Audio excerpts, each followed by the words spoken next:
예, YTN 라디오가 보내드리는 신율의 뉴스 정면 승부 3부 시작합니다. 다음 주 수요일이면 윤석열 정부가 출범한 지 1주년이 되죠. 그리고 저희 YTN 라디오도 개국 15주년을 맞습니다. 그래서 오늘은 윤석열 정부 출범 1주년 및 YTN 라디오 개국 15주년을 기념해서 기획대담을 마련했습니다. 오늘 바로 그 주인공 전화 연결해 보겠습니다. 국민의힘 김종인 전 비대위원장 전화 연결돼 있습니다. 위원장님 안녕하십니까? 네, 안녕하세요. 예. 윤석열 정부가 벌써 1년이 됐는데 오늘 말이에요. 박광원 더불어민주당 원내대표가 이 윤석열 정부의 경제 정책과 관련해서 불평등 양극화 해소 방안이 없고 사회적 약자를 돕지 못했다.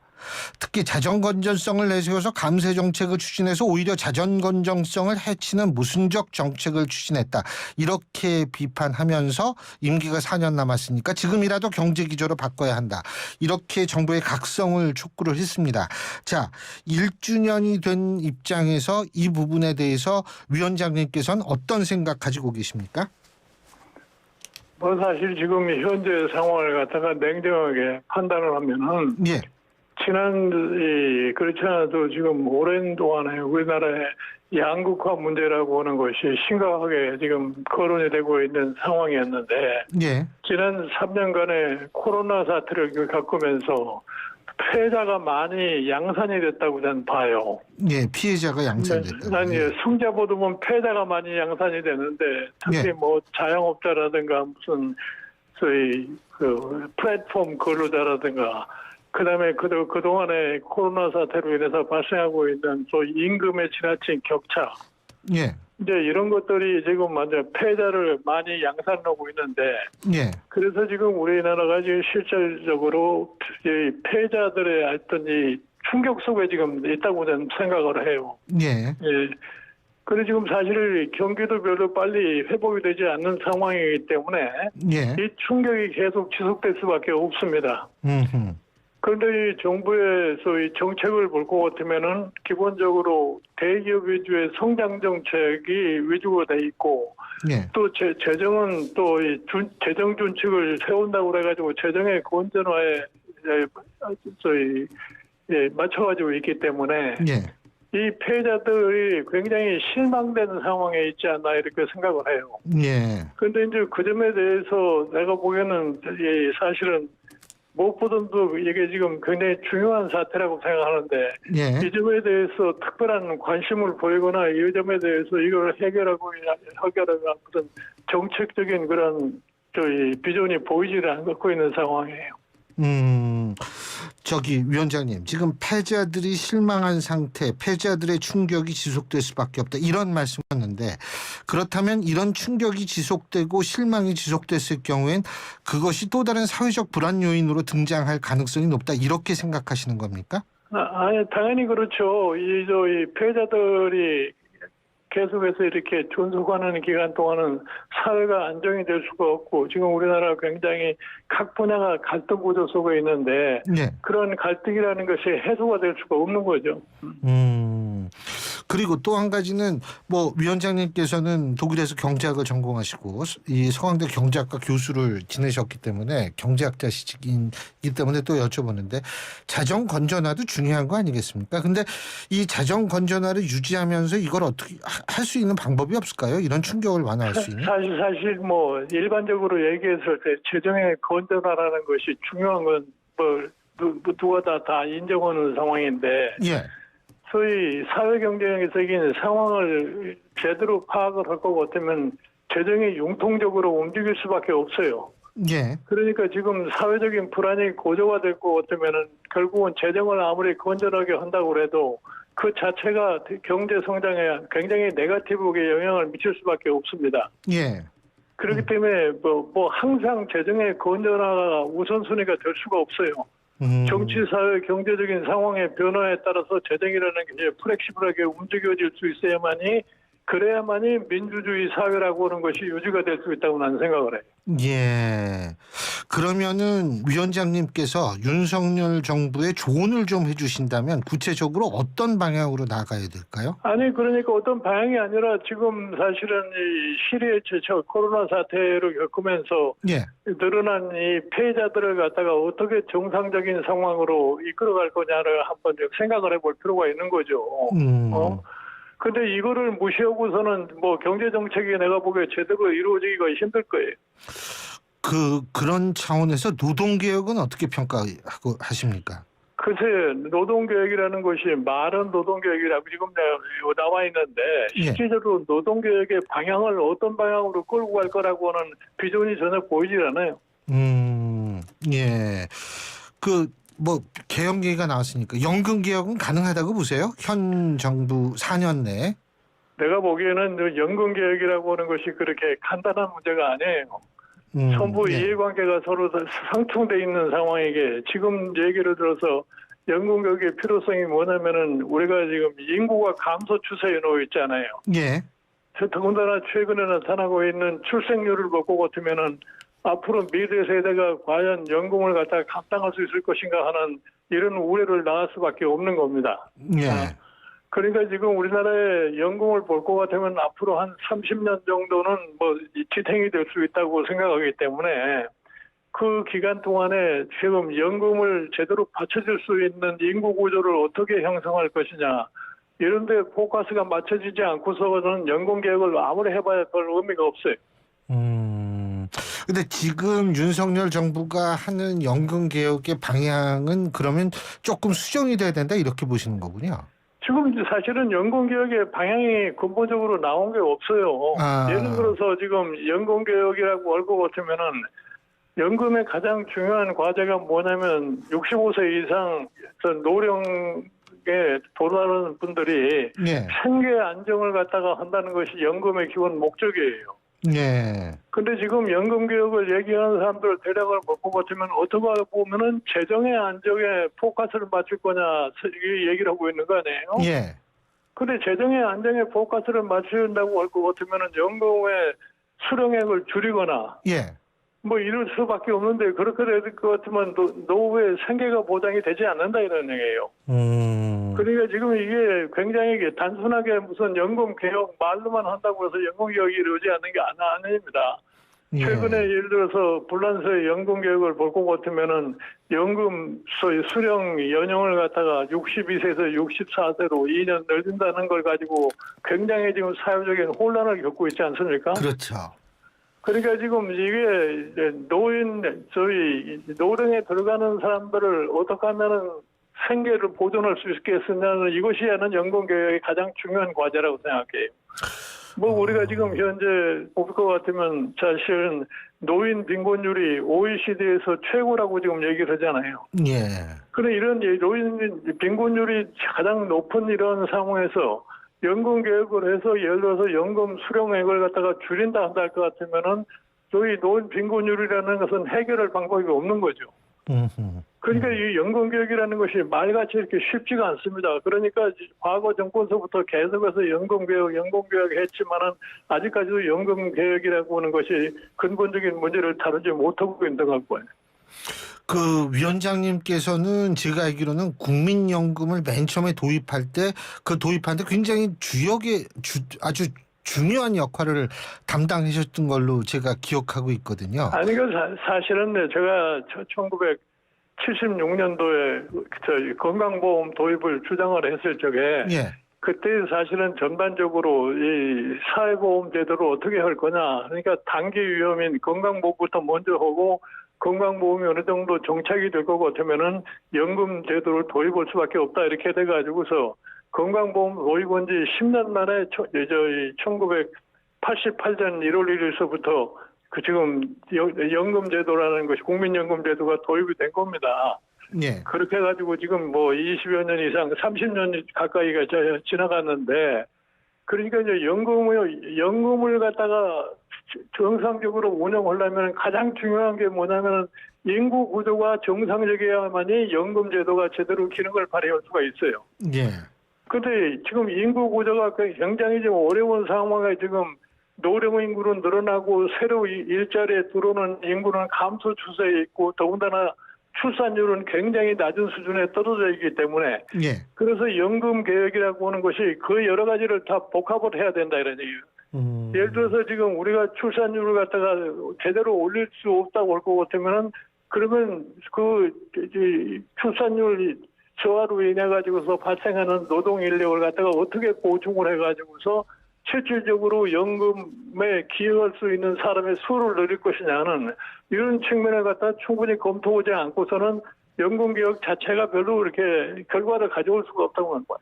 아, 그러면은 저기 위원장님께서는 혹시 말해요, 이민을 받아들여야 한다고 생각하십니까? 뭐요? 이민이요, 이민. 그냥 먼저 결국은 이 적극적인 이민 정책을 안 하고는 하는 방법이 없어요. 예. 근데 그게 이제 그 적극적인 이민 정책을 갖다가 국민들이 그걸 제대로 수용할 거냐 하는 것 이것도 좀 별개의 문제라고 생각합니다. 교육의 문제라고 말씀하셨죠? 예? 교육의 문제요? 아니 그러니까 저 일반 국민이 어떻게 받아들이? 이민을 어떻게 받아들이냐 하는 게 달려 있는 거죠. 예. 그건 근데 인위적으로 어떻게 할 수가 없잖아요. 이미 싫어하면은 국민들이 많이 그러니까 정부가 그런 문제에 대해서 아주 솔직하게 모든 걸 갖다가 일반 국민에게 알리고서 일반 국민을 설득을 하려고 노력을 갖다 같이 병행해야 된다고 하는 생각합니다. 아, 알겠습니다. 그러니까 사실 그 위원장님께서 맨 처음에 건강보험 도입할 때 국민연금도 생각하셨던 이유가 이 독일의 소시알슈타트, 다시 말해서 이 사회국가 개념을 하나의 모델로 생각하셨던 거죠? 아니 그러니까 사실은 지금 저 소위 세계에서 가장 먼저 이 소셜에서 이 시큐리티 시스템을 도입한 게 1881년도에 비스마크에 의한 독일의 독일이죠. 비스마르크가 시작을 한 거 아닙니까? 그래서 그걸로 인해서 독일이라는 것이 소셜 스테이트라는 이런 명칭을 갖게 됐고 독일이 유일하게 자랑할 수 있는 것이 그거밖에 없어요. 그리고 사실은 이것이 미국으로 전파된 것이 19세기 말력 그러니까 1890년대 미국의 소위 젊은 학생들이 독일에 가서 공부를 하면서 이 정부의 사회적인 역할이라는 것이 뭐라는 것이 알려지고 이것이 미국에 도입이 돼서 오늘날 미국의 진보의 뿌리가 거기서 생겨난 거다 이런 얘기예요. 진보의 근데 사실은 뿌리가. 이 자본주의 사회가 오늘날 이렇게 안정적으로 발전할 수 있었던 것이 뭐냐면 자본주의의 소위 부정적인 측면을 갖다가 이 정부의 사회적인 역할을 갖다가 도입함으로 인해 가지고서 오늘날 자본주의 사회가 별 탈 없이 발전해 온 거라 이렇게 본 거죠. 예. 알겠습니다. 그리고 아무래도 국민의힘 비대위원장을 지내셨기 때문에 지금 조금 국민의힘 얘기 여쭤보려고 하는데 지금 태영호 최고위원의 이 공천 녹취록 이거 불거지면서 이게 확산되고 있는 것 같은데 어떻게 그 징계는 필요하다고 보세요? 내가 보기에는 지금 이 태용호 의원이 무슨 이제 정무수석한테 들은 얘기를 보좌관한테 얘기를 해가지고 보좌관이 그 녹취록을 갖다가 밖으로 내놓는 바람에 이 문제가 불거진 것 같은데 이제 와서 양쪽이 다 그런 일을 아니라고 부정을 하고 있기 때문에 그거에 대해서 그게 실질적으로 이게 어떻게 결말해질지는 아직은 확실하게 모르겠어요. 근데 예를 들어서 태영호 의원이 듣지도 않은 걸 갖다가 자기 스스로가 그냥 말을 만들어서 했다고는 보이질 않고 결국 그것은 이 당의 공천 문제와 관련해 가지고서 이게 일반적으로 굉장히 신경을 곤두세우는 게 뭐냐면은 지금 국민의힘의 현역 의원들이 과연 내가 공천을 갖다 제대로 받을 수 있을 것이냐 하는 이런 생각들을 하기 때문에 이것이 지금 복잡한 문제로 다 전파된다고는 생각을 해요. 예. 그런데 지금 사실 김재원 최고위원, 태영호 최고위원 계속 이게 지금 실언 퍼레이드가 나오는데 일각에서는 이런 실언 퍼레이드와 이 당원 100%의 전당대회 룰이 있지 않습니까? 이게 관련이 있다라고 얘기를 하는 경우도 있는데 동의하십니까? 내가 보기에 그래. 그거는 직접적인 관련이 없는 거고요. 실질적으로 내년에 공천이 어떻게 이루어지느냐 하는 것에 대해서 굉장히 현역 의원들이 불안한 심정을 갖다 노출하고 있는 거죠. 예. 예를 들어서 뭐 김재원 의원이나 이 태용호 의원도 최고회의에 최고위원으로도 출마를 했던 것이 뭐냐면 자기들 나름대로 최고위원이 됨으로 인해서 내년도에 공천이 보장되지 않느냐 하는 이런 생각에서 최고위원회에 들어가지 않았나 이렇게 생각을 해요. 예. 그 일각에서는 지금 이런 식으로 계속 이렇게 그 설화가 이어지면은 결국은 이게 언젠간 비대위로 가야 되는 거 아니냐 이런 얘기가 나오는데 위원장님께서는 어떻게 보십니까? 그러면 앞으로 뭐 어떻게 지금 당이 공천 의뢰를 구성하고 공천의 룰을 어떻게 책정하느냐에 따라서 결정된 사항이라는 거기 때문에 예. 제가 밖에서 제3자로서 거기에 대해서 뭐라고 얘기를 할 수가 없어요. 근데 뭐 자꾸 이게 비대위 얘기가 나오기 때문에 그래서 여쭤본 거거든요. 저 민주당도 비대위 얘기가 나오고 국민의힘도 이런 얘기가 나오고 우리나라는 참 이게 어떻게 되는지 그걸 잘 모르겠어요. 그 뭐 어쨌든 지금 이제 이 총선까지는 얼마 남지 않았는데 지금 국민의힘이나 민주당은 또 그 송영길 전 대표의 돈봉투 의혹 때문에 또 곤욕을 치르지 않습니까? 그 부분은 어떻게 보세요? 그건 사실은 총선을 앞두고서 양당이 지금 상당히 혼란스러운 양태를 갖다 보이고 있는 건데 그 결과적으로 뭐 총선 승리를 위해서 내부적으로 스스로 조정을 할 수 있는 그런 기간이 필요하지 않나 이렇게 봐요. 예. 그 윤관석, 이성만 두 의원이 자진 탈당하고 송영길 전 대표도 자진 탈당하면 뭐 이게 대충 어떻게 마무리될 거라고 보십니까? 글쎄요, 뭐 아직까지는 뭐 그게 그 세 분의 탈당만으로다 그 문제가 전결이 되지 않으려고 생각하고 검찰이 앞으로 그 문제를 어떻게 수사를 마무리해 주느냐에 따라서 상황이 달라질 수 있지 않겠나 이렇게 봐요. 예. 근데 이제 박광원 원내대표는 이런 얘기를 했습니다. 뭐냐면 내년 총선에는 확장성을 두고 벌이는 싸움이다. 이런 얘기를 했거든요. 다시 말해서 중도층을 누가 사로잡느냐가 관건이라는 얘기인데 중도층의 민심은 어떻게 움직일 거라고 보십니까? 그거는 뭐 당연한 얘기를 갖다 한 건데 예. 지금 현재 자기 각 당의 예. 지지층만 가지고서는 선거로 이길 수가 없어요. 그렇죠. 예. 그러니까 자연적으로 뭐 확장적인 노력을 갖다 할 수밖에 없는 건데 그러기 위해서는 지금 우리나라의 유권자들의 성향이 어떻게 변하고 있느냐를 갖다가 냉정하게 판단을 해야 됩니다. 네. 위원장님이 보실 때 유권자의 성향은 어떻게 변하고 계시다고? 제가 보기에 지금 사실 여러 가지로 경제적으로 좀 어려운 상황에 놓여 있기 때문에 예. 소위 무슨 진보니 보수니 그런 이념에 별로 그렇게 관심이 없어요. 매일매일의 생활에 대해서 나에게 어떠한 소위 경제적인 상황이 도래할 것이냐 이거에 대한 걱정이 많기 때문에 지금 우리 경제 사회적인 양태를 갖다 제대로 분석하고 거기에 알맞는 소위 정책을 어떻게 제시할 거냐 이것이 내가 보기에는 내년 총선의 관건이라고 봐요. 뭐 이게 좀 단도직입적인 질문인 것 같습니다만 지금 현재 상태로만 봤을 때 중도 확장성 민주당과 국민의힘 어느 쪽이 지금 그래도 조금이라도 낫다고 보십니까?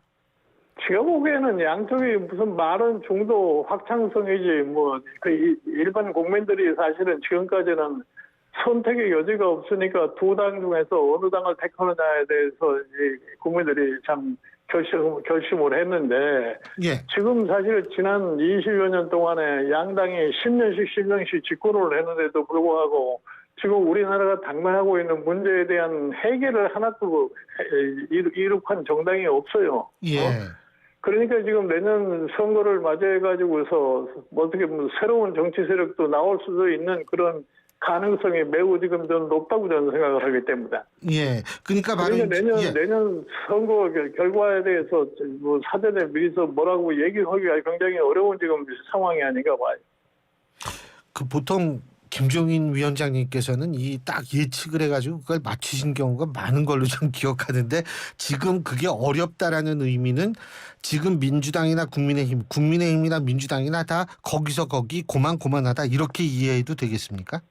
아니, 솔직히 해서 내가 두 당을 다 경험을 해봤잖아요. 예, 예. 두 당을 경험했는데 두 당에 별로 큰 차이를 느끼지 못해요. 그러니까 지금까지 두 당이 교체해서 정권을 잡았지만 지금 뭐 20여 년 전에 있었던 근본적인 문제에 대한 해결책을 하나도 내놓지 못하고 있는 거죠. 근데 이제 아까 위원장님께서 좀 전에 3당 출연 가능성을 말씀해 주셨는데 제가 궁금한 게 있는 게 대통령제 하에서는 말입니다. 이 일반적으로 양당제가 많잖아요. 물론 뭐 칠레같이 다당제를 하는 국가, 다당제라면서 대통령제를 하는 국가도 있지만 뭐 대부분의 경우는 그런 것 같은데 이게 결국은 3당이 나와야 된다. 이런 거는 권력구조랑 맞물린 문제 아닌가요? 어떻게 보십니까? 아무래도 그거는 우리 신 교수 말씀대로 뭐 당연한 얘기예요. 이 대통령제 하에서 자연적으로 양당제로 갈 수밖에 없게 돼 있는데 예. 이제는 그 판단을 갖다가 국민이 할 시기가 오지 않았나 이렇게 생각을 해요. 그 양당이 교대하면서 정권을 잡았는데 그러면 우리 국민이 지금 듣고 있는 기본적인 문제를 해결해 줬느냐? 그 해결을 못 해줬단 말이에요. 예. 그러면 이제 국민이 그러면 그 자기네들이 의사표시를 할 수 있는 것이 뭐냐면 선거 때 자기네들이 생각하는 의사표시를 할 수 있는데 그러면 두 당이 지금까지 한 행위를 놓고 봤을 적에 미래에도 그 사람들에게 몇 개 할 거냐. 그러면 새로운 정치 세력이라도 나오게 해가지고 그 사람들로 하여금 우리나라의 정치의 풍토를 변화를 시키려고 할 거냐. 이건 당장의 국민의 몫이라고 저는 생각을 해요. 예. 근데 이게 유력 후보가 없는 대통령 후보야 누구든 될 수 있겠지만 유력 후보가 없는 이 정당도 대통령제 하에서 3당을 만들면 성공할 수 있을까요? 유력 후보가 없는? 근데 실질적으로 지금 뭐 솔직히 얘기해서 지금 양당에는 유력 후보가 있습니까? 아니 그렇게 말씀하시니까 또 진짜 할 말이 없습니다. 예.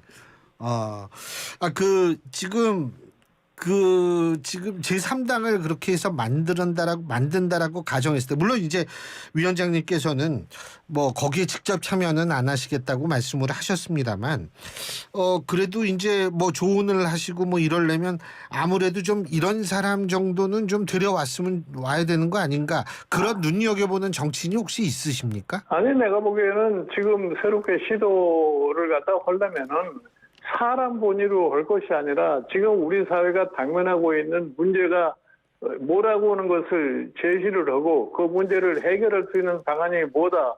그거를 할 수 있는 사람들이 지금 현재 모이는 거다 하는 이런 인상을 주지 않고서는 성공을 할 수가 없어요. 예.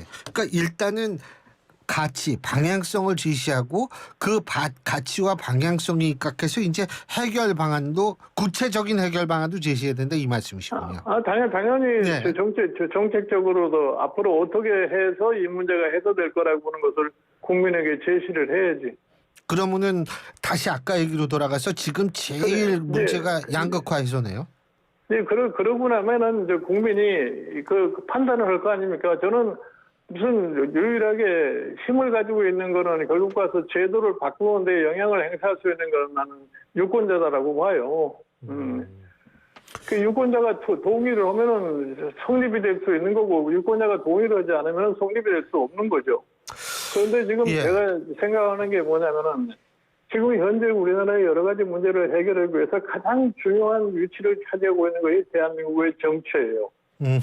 정치가 지금 이 문제를 해결하지 못할 것 같으면 과연 대한민국이 소위 지속 가능한 성장을 할 수 있느냐 하는 것에 대해서 회의적이에요. 예. 우리 신 교수님이 보시다시피 지금 오늘날 일본이 1990년대 초반서부터 지금까지 잃어버린 30년이라고 그렇죠. 그러는데 그 잃어버린 30년의 근본적인 몰고 같으면 일본 정치의 그 문제가 있다고 나는 봐요. 맞습니다. 그러니까 제가 이제 1990년대 초반에 일본에 가서 유력 정치인을 만났더니 그 사람 얘기가 지금 현재 이 자민당의 정치 시스템을 가지고는 일본에 희망이 없다고 그러더라고요.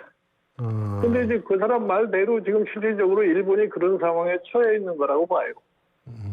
그래서 우리도 그러한 것을 되풀이 따라가지 않으려고 할 것 같으면 우리도 지금쯤 정치적인 큰 변화를 갖다가 가져와야 할 시기라고 보고 국민이 그걸 어떻게 인식을 하냐에 따라서 상황이 많이 달라질 수 있다고 봅니다. 그 위원장님께서는 혹시 내각제로 권력 구조를 바꾸는 거에 대해서는 어떻게 보십니까? 그 내각제 권력 구조 바꾸는 것 자체도 이제 내년에 선거를 어떻게 결론을 짓느냐에 달려 있다고 생각을 합니다. 예를 들어서 만약에 지금 현재 집권 세력이 내년에 과반수를 확보를 못하게 될 것 같으면은 예. 그다음에 정치 상황이 굉장히 어려워질 거라고 봐요. 그때 사실 의회에 어떤 세력 구조가 형성이 되느냐에 따라서 우리나라 권력 구조가 변경될 수도 있지 않겠느냐 하는 이런 예측을 할 수가 있어요. 일각에서는 그 3당 얘기를 하면서 앙마르슈라는 그 마크롱 대통령이 속했던 정당이 있지 않습니까? 그런 네. 얘기를 좀 하는데 사실 앙마르슈는 원래 정당으로 태동한 것이 아니라 마크롱 대통령, 그때 당시엔 마크롱 장관이었죠. 그 사람을 중심으로 한 운동 형태로 이게 돼서 젊은 사람들이 거기 가담을 하고 그 뭐 가가호호를 방문하면서 제일 원하는 게 뭔지를 가가호호 직접 얘기를 들으면서 그래서 이제 정책도 만들고 공약도 만들어 가지고 결국 마크롱 대통령을 당선시켰다. 이런 얘기들이 있는데 앞으로 제3당이 만약 탄생이 된다라고 했을 땐 좀 그런 식으로 좀 많이 변한 모습을 보여야 될 것 같아요. 아니 그러니까 마크롱이 처음에 출마를 해서 저게 프랑스에서 과연 마크롱이 성공을이라고 생각한 사람이 아무도 없어요. 맞습니다. 예. 그러나 마크롱이 내세웠던 것이 뭐냐 할 것 같으면은 1958년 드골의 등장으로 인해서 오늘날 근대 불란서라는 게 만들어졌는데 예. 드골이 1989년에 이제 물러난 이후에 그 다음에 소위 보수 진보가 번갈아 가면서 이 정권을 잡았는데 예. 드골이 만들어 놓은 불란서의 상황에서 하나도 더 발전을 못 시킨 거예요. 이제 그거를 지적을 하면서 마크론이 미래에 대한 비전을 갖다가 자기 나름대로 제시를 한 거예요. 그러니까 거기에 동조하는 세력들이 뭐 많이 참여를 해가지고서 예. 결국은 마크롱이 성공을 하게 됐고 사회당과 과거의 소위 드골식의 보수 정당이라는 것이 그냥 무너져 버리는 그런 형태가 돼버린 겁니다. 예. 우리나라도 그럴 가능성이 있다 이 말씀이신 그러니까 것 같은데. 이제 우리나라도 그렇죠? 앞으로 예. 제3 새로운 정치 세력이 등장하면서 뭐 어떻게 무엇을 내세워서 국민들로부터 적극적인 지지를 갖다가 끌어낼 수 있느냐 거기에 아마 성공의 관건이 달려 있다고 봐요. 예, 잘 알겠습니다. 위원장님 오늘 이렇게 인터뷰 응해 주셔서 감사합니다. 고맙습니다. 네, 고맙습니다. 예, 네, 감사합니다. 네. 예. 네.